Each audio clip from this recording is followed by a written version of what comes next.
Assalamualaikum warahmatullahi wabarakatuh. Perkenalkan, nama saya Febiata Syafansera, NPM 2321020051, Fakultas Syariah, Prodi Hukum Tata Negara, kelas F semester 5.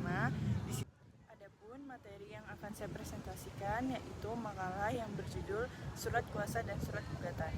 Adapun pengertian surat kuasa dan surat gugatan, yaitu yang pertama, surat kuasa. Surat kuasa secara bahasa berasal dari kata power atau authority yang berarti kekuasaan atau kewenangan untuk bertindak. Dalam bahasa Belanda dikenal istilah volmacht, sedangkan dalam bahasa istilah hukum itu dikenal sebagai surat kuasa, diartikan suatu akta yang memberikan wewenang dari seseorang pemberi kuasa kepada orang lain atau penerima kuasa untuk dan atas namanya melakukan sesuatu tindakan hukum. Menurut pasal 1992 KUHP Perdata, pemberian kuasa adalah suatu perjanjian dengan mana seorang memberikan kekuasaan kepada orang lain yang menerima untuk melaksanakan suatu urusan atas nama pemberi kuasa. Dengan demikian, surat kuasa bukan hanya sebatas formalitas, melainkan mengandung hubungan hukum yang menimbulkan hak dan kewajiban antara pemberi dan penerima kuasa. Selain itu, pengertian surat dan gugatan, yaitu gugatan secara istilah atau secara etimologis berasal dari kata gugat yang berarti tuntutan atau permintaan atas sesuatu yang dianggap menjadi haknya. Dalam bahasa hukum, gugatan yaitu hak yang diajukan penggugat terhadap tergugat melalui pengadilan untuk mendapatkan perlindungan atau pemulihan hak yang dilanggar. Menurut pasal 118 HIR, gugatan perdata diajukan dengan surat permohonan yang disampaikan kepada Ketua Pengadilan Negeri. Gugatan ini menjadi pintu masuk bagi hakim untuk memeriksa suatu sengketa perdata dan menjatuhkan putusan. Tanpa adanya gugatan, hakim tidak dapat bertindak.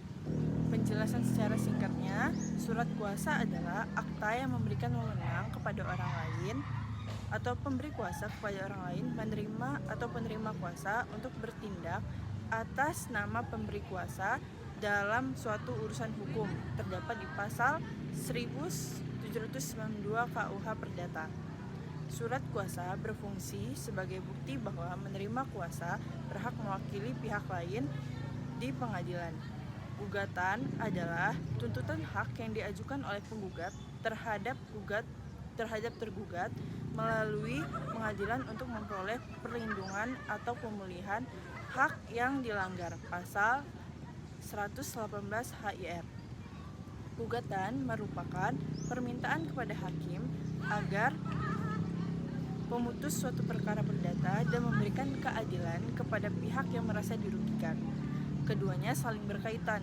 Surat kuasa memberi dasar legal bagi kuasa hukum untuk mengajukan gugatan. Maksudnya, dari surat kuasa dan gugatan adalah mempermudah proses peradilan, memberi kewenangan hukum yang sah bagi pihak yang diwakilkan, serta menjadi alat formil untuk memulai proses hukum dalam perkara kedua atau dalam perkara perdata. Tujuannya menjelaskan dan melegitimasi hubungan hukum antara pemberi dan penerima kuasa, memberikan perlindungan hukum kepada pihak yang merasa haknya dilanggar, menjadi dasar formil agar hakim dapat memeriksa dan memutus perkara, yaitu asas nemo judex sine actor atau tidak ada hakim tanpa penggugat. Dasar hukumnya, surat kuasa terdapat dalam Kitab Undang-Undang Hukum Perdata KUH Perdata pasal 1992 KUH Perdata, yaitu memberi kuasa adalah suatu persetujuan dengan mana seseorang memberikan kekuasaan kepada orang lain yang menerima untuk atas nama pemberi kuasa penyelenggaraan suatu urusan. Terdapat pula di pasal 1793 KUHP Perdata, kuasa dapat diberikan secara umum atau khusus. Terdapat pula di pasal 1790 KUH Perdata, kuasa umum hanya meliputi perbuatan pengurusan, sedangkan kuasa khusus meliputi perbuatan tertentu, termasuk yang bersifat kebendaan. Terdapat pula di pasal 1800 KUH Perdata, yaitu penerima kuasa wajib mengikuti instruksi pemberi kuasa dan bertanggung jawab atas tindakannya. Terdapat pula di pasal 1813 KUH Perdata, yaitu pemberian kuasa berakhir karena ditarik kembali, dilepaskan, meninggalkan salah satu pihak atau karena pilotnya pemberi atau penerima kuasa. Kemudian ada dasar hukum gugatan. Yang pertama, Aeschylean Initial Decrement atau HIR. Itu terdapat dalam pasal 118 HIR, yaitu gugatan perdata diajukan kepada Ketua Pengadilan Negeri yang berwenang baik secara tertulis maupun tidak tertulis. Pasal 119 HIR, gugatan wajib memuat identitas para pihak dan uraian pokok tuntutan. Terdapat pasal 120 HIR, jika penggugat tidak bisa menulis, gugatan dapat diajukan secara lisan dan dicatat oleh Pinetera. Reglement Buitenstand atau RBG terdapat pada pasal 142 sampai 147 RBG mengatur tata cara pengajuan gugatan bagi wilayah di luar Jawa dan Madura. Terdapat juga di Kitab Undang-Undang Hukum Perdata atau KUH Perdata pasal 1365 KUH Perdata, yaitu tiap perbuatan melawan hukum yang membawa kerugian kepada orang lain mewajibkan orang karena masalahnya menerbitkan kerugian itu mengganti kerugian tersebut. Pasal ini menjadi salah satu dasar hukum yang sering dipakai di dalam hukum perdata atau sering dipakai dalam gugatan perdata. Pasal 1233 KUH Perdata menyebutkan perikatan lahir dari perjanjian atau undang-undang yang dapat menjadi dasar klaim gugatan. Contohnya dari surat kuasa dan surat gugatan sebagai berikut. Berikut contoh surat kuasa. Yang pertama, yang bertanda tangan atau biodata yang disebut sebagai pihak pertama, kemudian memberikan kuasanya kepada pihak kedua. Demikian, surat kuasa ini dibuat dengan sebenar-benarnya untuk dipergunakan sebagai mestinya. Pihak kedua bertanda tangan beserta pihak pertama dan ditempel materai. Kemudian contoh surat gugatan.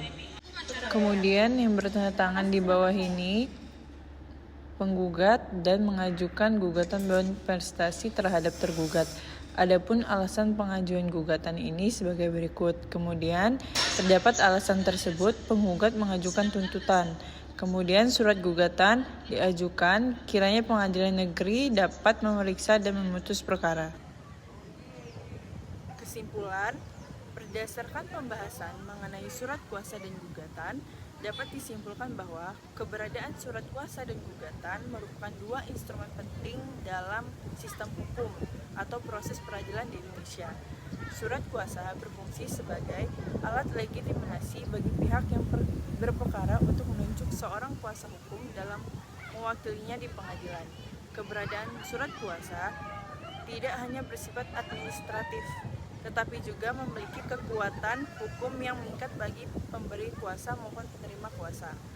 Surat kuasa khusus sesuai dengan ketentuan HIR, RBG, dan KUH Perdata menjadi syarat mutlak agar kuasa hukum sah bertindak mewakili kliennya. Sementara itu, gugatan adalah pintu awal proses peradilan yang menentukan arah jalannya perkara. Gugatan harus memenuhi syarat formil dan material di mana setiap unsur seperti identitas, para pihak, potisa, dan petitum harus jelas serta terstruktur. Bentuk gugatan yang beragam, mulai dari gugatan lisan, tertulis, perorangan, class action, hingga citizen lawsuit yang menunjukkan bahwa hukum acara perdata di Indonesia memberikan ruang yang luas bagi para pencari keadilan untuk melindungi mereka. Penyusunan gugatan yang baik harus memperhatikan strategi hukum yang tepat, mulai dari kejelasan identitas para pihak, konsistensi antara posita dan petitum, hingga ketetapan dasar hukum yang digunakan. Kesalahan sekecil apapun yang menyusun gugatan dapat berakibat pada ditolaknya gugatan atau bahkan dinyatakan tidak dapat diterima oleh pengadilan. Oleh karena itu, peran surat kuasa dan gugatan tidak hanya bersifat formalitas belaka, tetapi juga menjadi fondasi utama bagi tegaknya prinsip keadilan dalam sistem peradilan perdata. Sekian, presentasi saya. Apabila ada salah kata atau kekurangan, saya mohon maaf. Saya akhiri. Wassalamualaikum warahmatullahi wabarakatuh.